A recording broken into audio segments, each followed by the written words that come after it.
4 साल का लंबा लीप आने के बाद टीवी सीरियल वसुधा की कहानी अब एक ऐसे मोड़ पर पहुंच चुकी है जहां हर किरदार की सोच, उसका घमंड और उसकी साजिशें एक-एक करके बेनकाब होने वाली हैं।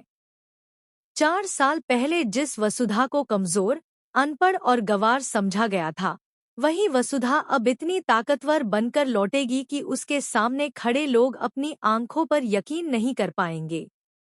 कहानी की शुरुआत होती है चंद्रिका के उसी आलीशान घर से जो कभी उसके रुतबे और घमंड की पहचान हुआ करता था, लेकिन अब वही घर नीलामी के लिए रखा गया है। जी हाँ दोस्तों, 4 साल बाद चंद्रिका का घर नीलाम होने जा रहा है। चारों तरफ बड़े बड़े बिजनेसमैन, अमीर लोग और नामी कंपनियों के प्रतिनिधि बोली लगाने के लिए इकट्ठा होते हैं।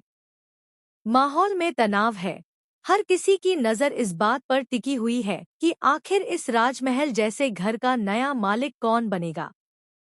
तभी अचानक नीलामी हॉल में एक ऐसी एंट्री होती है जो सबको चौंका देती है। एक रॉयल अंदाज, आत्मविश्वास से भरा चेहरा और आंखों में अजीब सी चमक लिए वसुधा वहां पहुंचती है।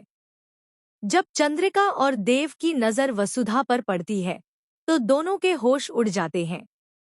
वही वसुधा जिसे कभी उन्होंने अपने घर की बहू बनने के लायक तक नहीं समझा था, आज उसी घर को खरीदने के लिए बोली लगाने आई है। नीलामी शुरू होती है और बोली बढ़ती जाती है। तभी वसुधा पूरे आत्मविश्वास के साथ बोलती है, 7 करोड़। 7 रुपए करोड़ की बोली सुनते ही पूरे हॉल में सन्नाटा छा जाता है। चंद्रिका का चेहरा सफेद पड़ जाता है और देव अवाक रह जाता है। जिस वसुधा को चंद्रिका हमेशा गंवार, अनपढ़ और बेकार समझती रही, वही वसुधा आज करोड़ों की मालकिन बन चुकी है। आज वसुधा ने अपने दम पर इतना बड़ा बिजनेस एम्पायर खड़ा कर लिया है कि वह चंद्रिका के घर की नई मालकिन बनने जा रही है।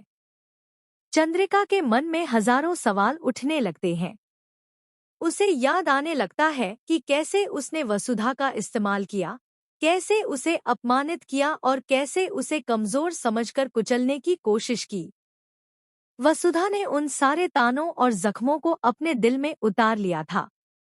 उसने ठान लिया था कि एक दिन वही ताने उसकी ताकत बनेंगे। 4 साल की मेहनत, संघर्ष और आंसुओं के बाद आज वसुधा उसी चंद्रिका की तरह राजगद्दी पर बैठकर बोली लगा रही है। जिस कुर्सी पर कभी चंद्रिका बैठकर हुक्म चलाती थी, आज उसी अंदाज में